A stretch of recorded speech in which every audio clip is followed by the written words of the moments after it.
Hey folks, how's it going? I was planning to make a progression and planning for Genshin to better figure out what materials to farm for in order to have a comfier time progressing through Abyss 11 and 12, and I was beginning to consider which other characters I wanted to invest materials on in order to branch out and start differentiating my teams. The announcement for the Acquaint Fate reward when you ascend your characters came in as a nice piece of good news. It's actually going to put me within PT distance for my second 5-star from the standard banner, while I'm already pretty much ready to pop the guaranteed banner 5-star from the limited one. But while I have no control over what I'm going to get from the standard, I've actually started having second thoughts about the limited one. I would love to get Ganyu. She's cute and she has a fantastic voice, but as little importance as I would love to give to the closed beta leaks, she's coming out with the Cryo Ember label printed on her. Of course, MiHoYo does this real nice thing where the new characters released get both their own quest and a test run in which you can actually play with them and get a feel for them, so I would want to at least wait and try her out before deciding. Still, she's going to have a taunt that does cryo damage and a Rain of Ice for skills. If the taunt pulses like Mona's, she could at least be used as a support for melt and superconduct reactions, otherwise she would really just be a small upgrade of the worst character in the game. Now, I do love my Ember. All I really wish for her would be for Baron Benny to deal a one-hit AoE pyro damage on landing to prep the enemies, but I'm not really sure if I want to be going for a character that is that similar to her, just in a different element.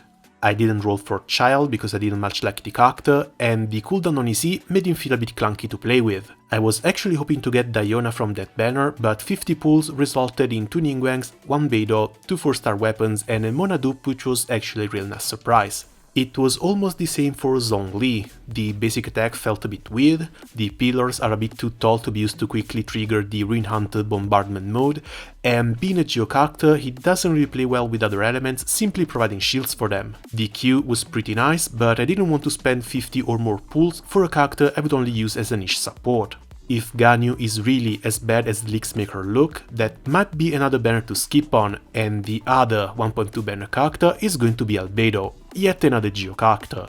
His E is going to deal Geo damage and create a platform that can function as an elevator, while his Q can detonate it for more damage. He kind of looks like the male MC too, so he's probably going to be another easy skip for me. Noelle is doing quite fine, and if I want a pure Geo character, I can level up Ningguang. Unless they release more interesting 4-stars, and there have been no announcement for those during the stream, that's quite a lot of time during which I won't be polling, which feels pretty damn weird for a gacha game considering that it's usually the other way around. The worst part is that it doesn't even end there. Again, these informations are all based on either leaks or old betas, so we won't know how true they are until the characters actually come out, and when they do, it would be good practice to try them out first, or at least let the whales do their thing before forming your own opinion. The next ones should be Xiao and Ayaka, with Xiao looking like an alright Anemo main carry thanks to his ability to transform all his damage into Anemo, but losing HP in the process. His only reaction is Whirl though. Ayaka, on the other hand, looks like another weird cryo support. Her damage is split between physical and elemental, which puts her at a disadvantage already. Her E is a simple AoE strike that can launch enemies, and her Q creates a cryosphere that travels in front of her. This means that the enemies might not take the full damage of this skill. In addition, she gets Mona's dodge where she goes underground and gets stuck on pebbles. So, Ayaka was another one of my main targets. She looks pretty cool, no pun intended, but her mechanics might not be up to par with other 5-stars or even some of the better 4-star supports, so I'm afraid she might end up getting skipped as well. I found one site claiming that her dodge transforms her normal attack damage into Cryo 1, which might be a saving grace for her, allowing for a full cryo damage bonus build and a use as a main carry. Otherwise, she would have to rely on Chongyun's E or Ganyu's Q for that, and only have a small damage window available, while also having to sacrifice a support slot for reactions. As far as addictions go at this point, Bennett is pretty hard to beat, bringing an attack buff, a heal and a 2-second cooldown E dealing pyro damage. Chongyun can convert the melee damage of your main carry into cryo for more reactions, and Jingshu can add hydro damage to your autos for you to get reactions from. Any of these three looks like a better option to add to a team than both the upcoming Cryo 5-stars. On one side, I'm not even mad. If they keep releasing uninteresting characters, it just means I get to save up more Primogems to spend on the guaranteed PT for the ones that I do end up liking. On the other, it still feels weird to have banners that you can completely sleep on, especially when they take over 20 days to rotate. I guess it's still a positive though, at least for free-to-play players, since it allows people to actually save up quite a lot. And speaking of saving up, I've got to admit that I wasn't expecting them to be this generous with Primogems. Other than random giveaways, we've been having mini events back to back and it all adds up.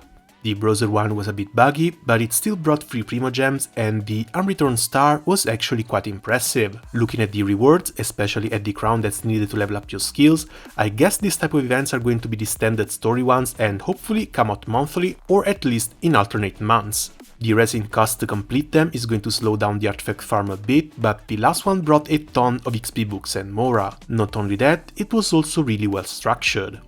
Personally, I would love more excuses to spend time in the game. Logging in to simply do dailies and burn resin makes things feel a bit too much like a chore. The first part of the Unreturned Star has been a great opportunity to run around and re-explore some areas, even if picking up a single fragment at a time didn't really mean much. Still, I've actually been led to a lot of chests that I've missed and even a couple of challenges. The 3 extra quests per chapter awarding 60 Primogems each were also pretty nice. I'm not too big of a fan of co-op, but without the incentive to get the lowest time possible, I managed to not get kicked out of co-op rooms too often just because I wasn't using Diluc, Venti or Child. Fischl was just the cherry on top and I can't wait for the next event to come around. It also looks like we're getting some fun minigames to partake in during said wait. The Gladding challenge was pretty great and this food delivery one is looking alright despite some minor annoyances. Rain.